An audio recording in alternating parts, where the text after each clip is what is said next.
Welcome to episode 1 of Theme Parchive Presents Sightlines. In this series, we'll be talking about the art, engineering, design, and function of theme parks. We'll explore these topics with some luck, in a way that is both appealing to newcomers and interesting for theme park veterans. We'll talk about topics ranging from the broad, like defining what a theme park even is, to the narrow, like exploring the engineering behind one of the most popular ride systems ever developed. Today, for our inaugural episode, we'll be discussing the show's namesake, Sightlines. The concept is literally ancient. Over 2.5 millennia ago, Greeks built outdoor theater spaces, funnily enough, called theatra. Though theatron, the singular form, initially referred to the seating area, which we'll return to in a second, the word eventually came to mean the whole structure. It's where the English word theater comes from. In front of the theatron seating area was a flat, circular area called the orchestra, or dancing place.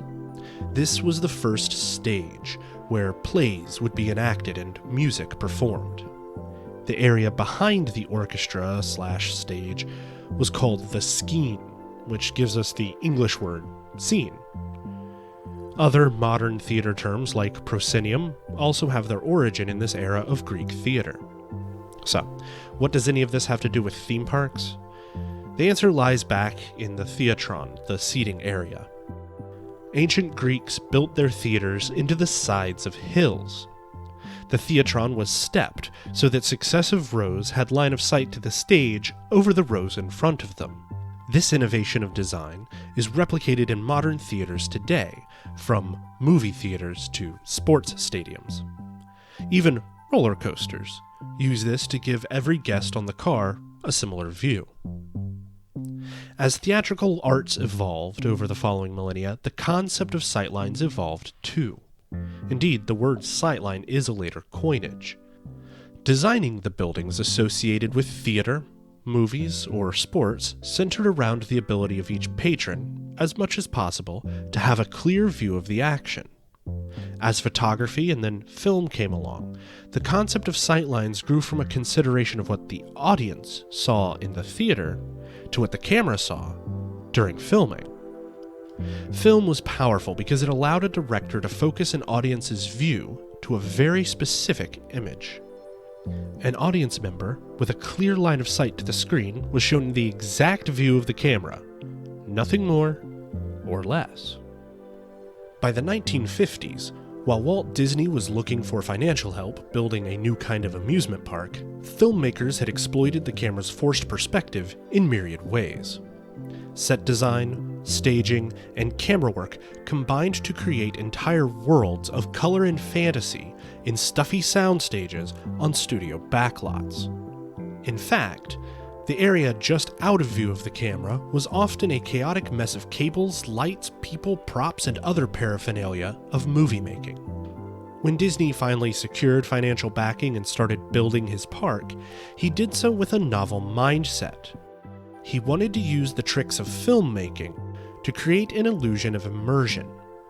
He was inspired by many extant places and attractions, but his innovation was marrying the concept of the amusement park with the elaborate sets and actors of living history exhibits. He conceived of the guests' eyes as the cameras, and each person experiencing their own little movie. The success of his endeavor is debatable. Compared to what came before, Disney created an incredible leap forward in immersion. By foreshortening the exterior facade, buildings a mere 2 stories tall could look 50% larger. By scaling everything to this perspective, everything looks perfect, right up until you get close enough to touch it. This slightly unreal quality provoked in some of Disney's contemporary critics an almost uncanny valley of reproducing the real world. While the success of theme parks as an industry would seem to argue against those naysayers, even Walt agreed with them, to some degree. He said Disneyland would never be finished. He was constantly looking for ways to plus everything, to make it incrementally better. Even after his death, the company continued these efforts, and his spirit of constant innovation is something that still divides theme park fans from the companies that run them to this day. 65 years of development following Disneyland's debut, and Sightlines are still a singularly important topic for theme park development. Show buildings, rides, and other indoor attractions are increasingly capable of creating seamless immersion. The ride designers and developers in the theme park industry have understood for more than half a century how to control a rider's sightlines.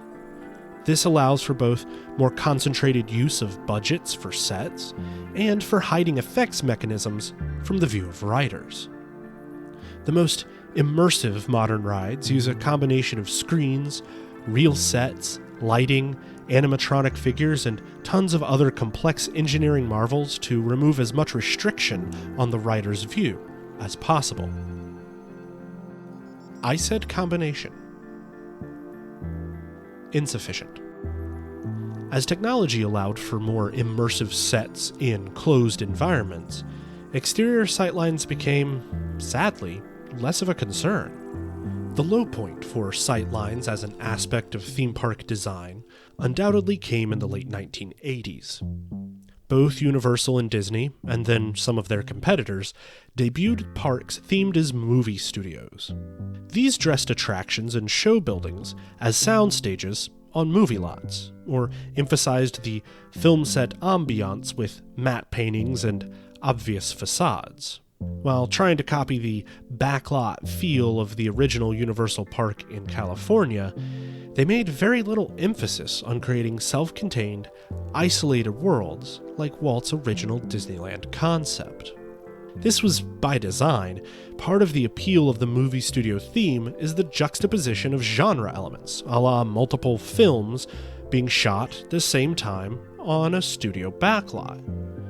Around one street corner is an action movie, while facing the opposite way down the exact same street is an alien invasion. This intentional choice meant that sightlines between attractions and even between the themed lands were kept open and unobstructed. Ironically, right as these parks made their debut, the shifting nature of the film industry meant that the traditional studio backlot was becoming less and less useful. As location shoots became more popular, and soundstage production moved to places with lucrative film grants, less filming happened on the backlots. This trend was part of the reason Universal could even build a theme park on the existing backlot in California. Over the following 2 decades, as the trend grew to become the norm, and casual audiences saw behind the scenes of movie making with DVD special features in their own living rooms, the movie studio parks took on a bit of a negative reputation. They weren't real enough to movie production anymore to fulfill their original theme, but their inherent sightlines meant it was difficult to compete with the immersion of other more traditional theme parks. Today, the pendulum seems to be swinging in the other direction, with places like Cars Land in Disney's California Adventure, the 2 Harry Potter-themed areas of Universal Orlando, and the Star Wars areas for both Disneyland and Hollywood Studios. These all create their high levels of immersion by focusing on tightly controlled sightlines and allowing guests a sense of freedom to look in any direction and see the kind of realism Walt originally envisioned. So, how do we manage sightlines well? A perfect case study in how to do it both right and wrong comes from a couple recent-ish coasters in Universal's Orlando Resort. We'll start with the wrong first. 2009 saw the opening of Hollywood Ride Rockit, a project so plagued with weird and problematic design choices that it could honestly fill its own episode. No, seriously, I've already written the first draft of that script. Let us know in the comments if you'd like to see it. All of the other ride's issues aside, it's impossible to ignore what it did to the sightlines of the entire Universal Studios Orlando Resort. I was going to say park, but no, resort. This was fundamental to the ride's design, as Universal wanted a weenie to draw thrill seekers from the more thrills-heavy park, Islands of Adventure, right next door. A weenie is a term borrowed from carnivals for an attraction that draws guests into an area. By design, very few places in the studios, or in Islands of Adventure for that matter, cannot see Ride Rockit. This is especially the case at night, when strobe lights flash on the cars and vertical lift hill, the tallest and most visible element of the ride. As a single issue, it's not that bad. Many Disney parks have weenies intentionally built so that they're visible from all parts of the park. But these typically are built at the center of the park, not its outside edge like Rockit. This way, guests are less likely to get lost since they can always orient themselves to the hub by looking for the weenie. Rockit doesn't do this. Now, that's still not a deal breaker. Epcot's weenie, Spaceship Earth, is located at the entrance of its park. It's also visible from almost everywhere in the park, especially in the World Showcase. But again, this is intentional. Disney's Imagineers wanted Spaceship Earth to serve as the uniting symbol for both halves of the park, Future World and the World Showcase. Even almost 40 years later, it looks futuristic. Its design sits perfectly well in Future World, regardless of how dated its surroundings become. It has a timeless sense of a technologically advanced alien craft landed on the surface of Earth to explore. Or it just looks like a giant golf ball. It is only visible from the World Showcase pavilions when looking back across the lagoon, though, a reminder of the larger world beyond these small facsimiles of real places. But Rockit still doesn't do this. Nothing about it screams movie making. It's just a roller coaster. A good roller coaster, mind, but still just a roller coaster. The ride itself does provide a few interesting views of both parks, especially in the brake runs, but most of the view from the ride is of backstage areas and sound stages. That said, as one of the aforementioned backlot-themed parks, the studios isn't exactly trying to have immersive areas. The theme is a movie studio, but roller coasters aren't really common on movie studio backlots. The ride doesn't even represent a movie franchise or the concept of movies. The ride's plot is about making a music video for popular music. For as much as it intrudes on sightlines around the park, it doesn't seem to have brought much to the table. At the end of the day, a roller coaster was maybe not the type of attraction to act as a weenie, like Universal wanted, while also maintaining the theming around it. But there is another, more recent Universal coaster that did its sightlines perfectly. 1 month shy of a decade after Rockit opened, Universal unveiled Hagrid's Magical Creatures Motorbike Adventure. Seriously, whoever's in charge of naming the coasters at Universal Orlando needs an editor. I mean, if the Hollywood Ride Rockit wasn't enough of a mouthful, Hagrid's Magic...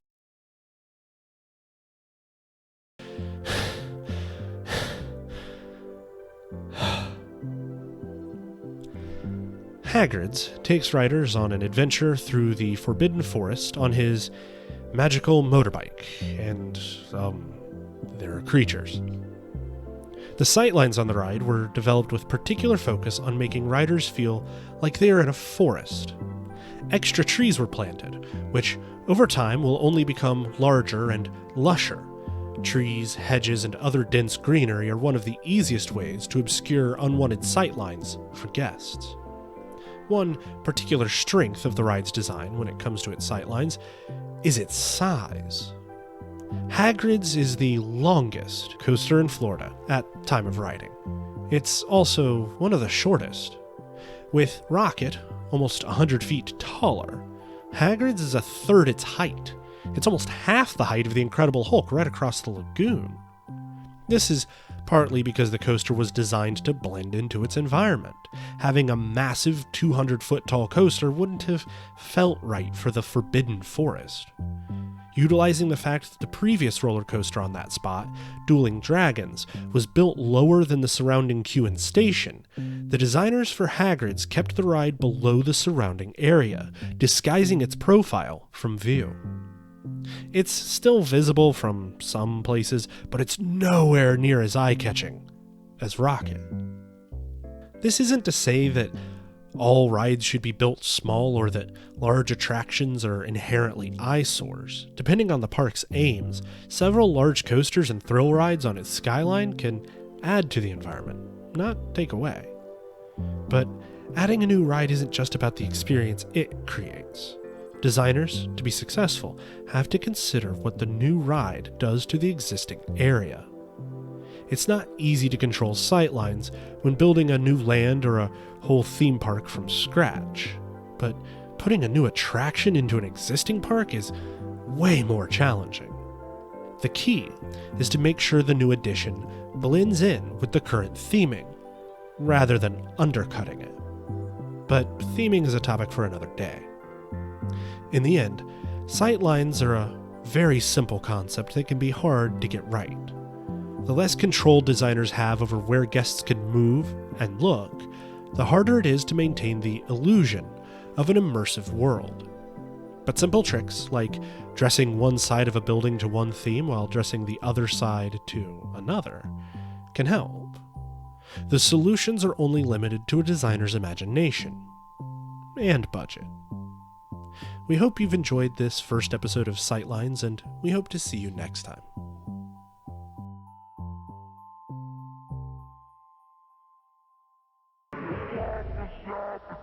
Stop,